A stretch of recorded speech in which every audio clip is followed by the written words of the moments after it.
जैसे कोई बच्चा बस में नहीं है।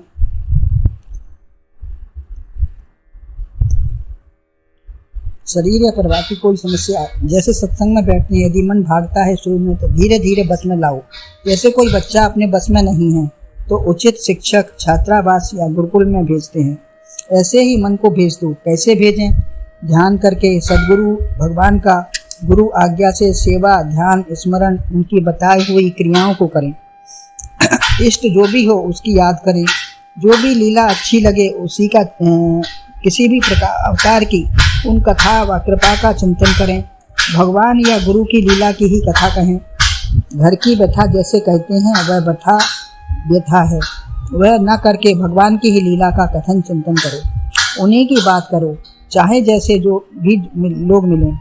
ग्रंथ की, अभ्यास की, गुरु की कोई भी बात हो, जो भी बात करेंगे उसी का प्रेम अभ्यास बढ़ेगा। यदि सब समय न हो सके तो एक समय निश्चित कर लो, थोड़ी देर सुबह शाम, एकादशी, अमावस, पूर्णमासी, संक्रांति आदि में भगवत चर्चा ही करेंगे। दिन व समय के हिसाब से निश्चय कर लिया, देश के हिसाब से आश्रम, तीर्थ, मंदिर या गुरुजन संत के समीप व्यर्थ की या प्रपंच की बात नहीं करें। करते करते ही अभ्यास पड़ेगा।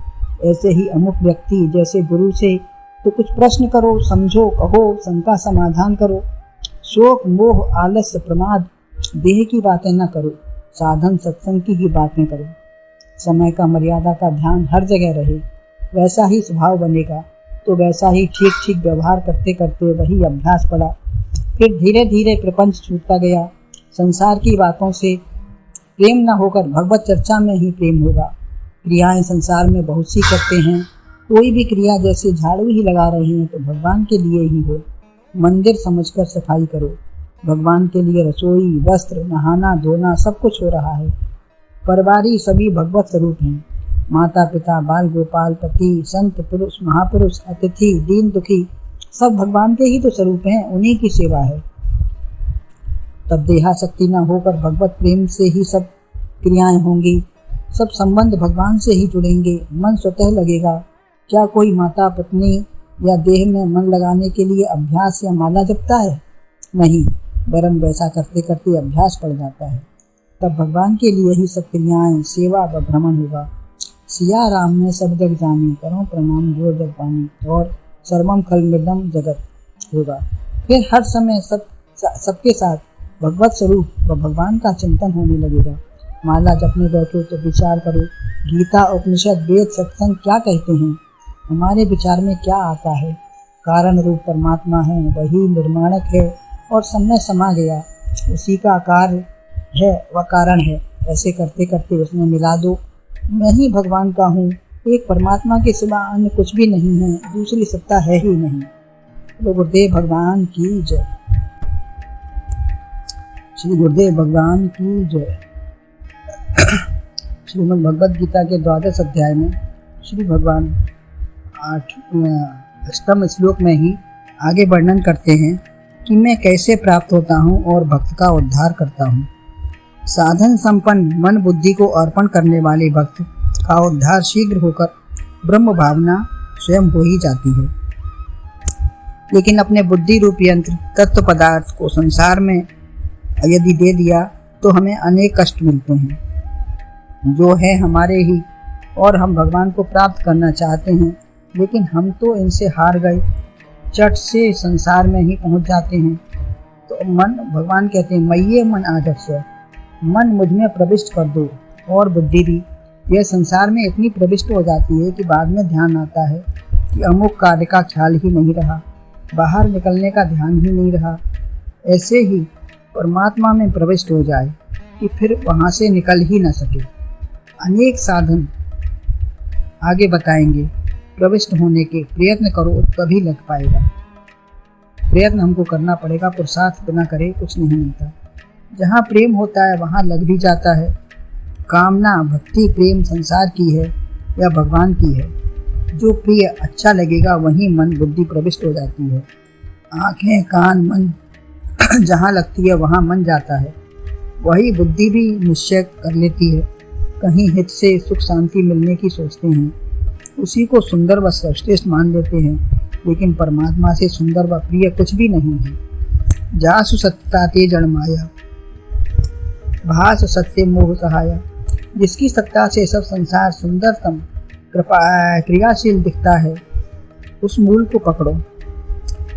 जैसे जल जहाँ जहाँ आगे बढ़ते जाओ शुद्ध परिष्कृत मिलता जाता है, जैसे गुलाब कमल बेले में कितनी सुंदरता सुगंधी भरी है, परंतु जिसकी सुंदरता का एक कण इतना सुंदर लगता है, वह कितना सुंदर होगा।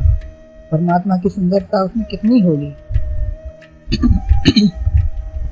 शिवाजी से यवनों के आक्रमण में एक स्त्री शिवाजी के सामने लाई गई, तो उन्होंने विषय वासना न लगाकर यह सोचा कि इसकी माँ कितनी सुंदर होगी, और मेरी माँ भी इतनी होती तो मैं भी ऐसा ही होता। तो शरीर प्रकृति पंचभूतों का कार्य है, अतः उतना सुंदर नहीं है। आत्म रूप से देखें तो हम उतने ही प्रिय, सुंदर, आनंद, सुख, सौंदर्य, चैतन्यता में किंचित भी उनसे कम नहीं है, अंतर नहीं है हमारा उनसे। अगर आत्म रूप से है तो सब एक ही रूप है। ऐसे विचार से बुद्धि स्वयं संसार से हट जाएगी। हम सोचते हैं कि अमृत वस्तु मिलने के लिए क्या क्या जोड़ तोड़ लगाएं, नेता आदि से मिलें। संसार की हर वस्तु की सुंदरता, प्रियता एक ना एक दिन नष्ट हो जाएगी। स्त्री, पति, बालक, धन, वैभव जितने पहले प्रिय था अब बाद में नहीं रहता। उसकी शक्ति, सत्ता, सुंदरता सब कम हो जाती है। अतः भौतिक कुछ भी ऐसा नहीं जो कुमलावे या नष्ट न हो।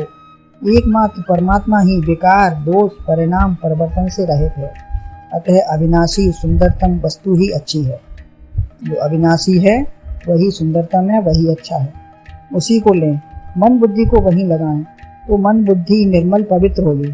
संसार की वस्तुओं से घबरा कर थकावट आएगी, परमात्मा चिंतन से निराशा और थकावट नहीं आएगी और प्रफुल्लता और मन को शांति प्राप्त होगी।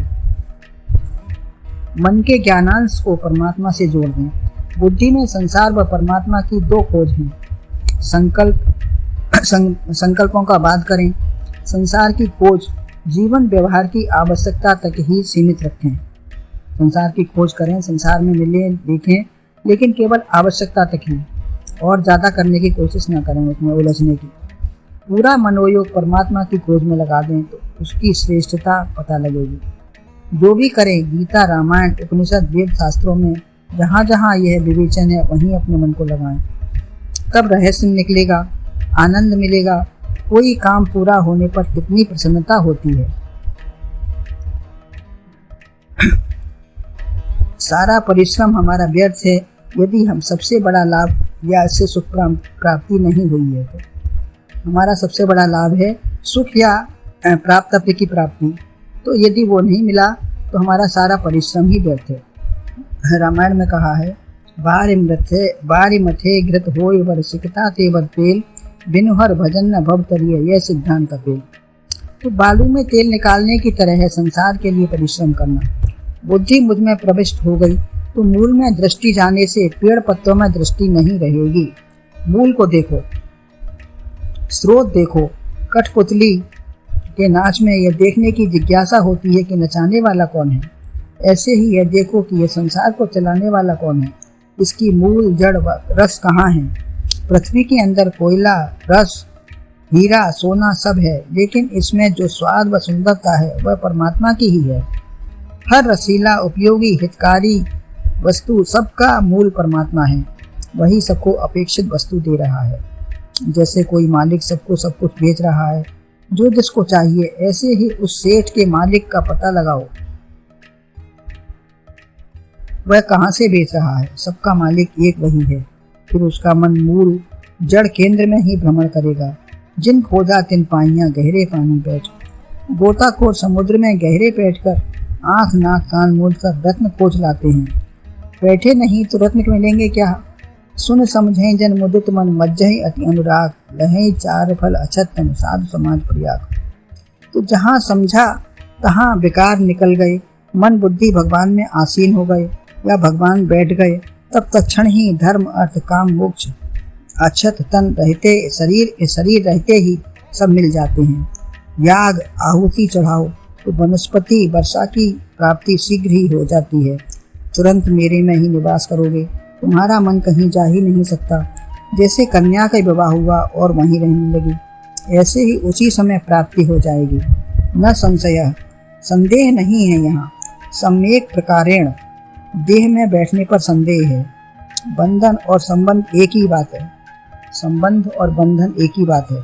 संबंध जोड़ा तो बंधन हो गया। पति पुत्र से संबंध जोड़ा, उसकी सेवा आज्ञा पालन करना ही पड़ेगा। सुखदेव जी ने जन्म से ही कोई संबंध नहीं जोड़ा। जितना जोड़ोगे संबंध उतना ही संसार मिलेगा। परमात्मा में निवास करने पर कोई संदेह नहीं रहता। जिनका लक्ष्य केवल परमात्मा का ज्ञान प्राप्त करना है, मन से मनन, बुद्धि से चिंतन, कानों से श्रवण, हाथों से स्पर्श, पैरों से तीर्थ हो तो सारी इंद्रियां व मन कहीं जाएंगे ही नहीं। जानने पर संसार के सुख में आस्था नहीं होगी और सुखानुभूति होती रहेगी परमात्मा की। 24 घंटे टीवी और मोबाइल में देखने वाले आंखों द्वारा विष पी रहे हैं। कभी तो थको। जीवन लक्ष्य यही नहीं है। भौतिक जानकारी थोड़ी करना ठीक है, विशेष मन को परमात्मा में लगाओ। जैसे किसी को पारस पत्थर मिल गया तो वह सब्जी तोलने में ही उसने उसका उपयोग करता रहा। किसी किसान को रत्न की पिटारी मिली तो चिड़िया उड़ाने में ही एक एक हीरा फेंकता रहा। ऐसे ही अज्ञानी लोग इस रत्न रूपी शरीर को नष्ट कर रहे हैं। तो हम विचार करें कि हमारा शरीर किस काम में क्या उपयोग कर रहे हैं, इसका सदुपयोग करेंगे तो ये हमारा आगे हमको भी इससे लाभ मिलना है, अन्यथा न इस जन्म में लाभ है न आगे लाभ है। तो गुरुदेव भगवान की जय।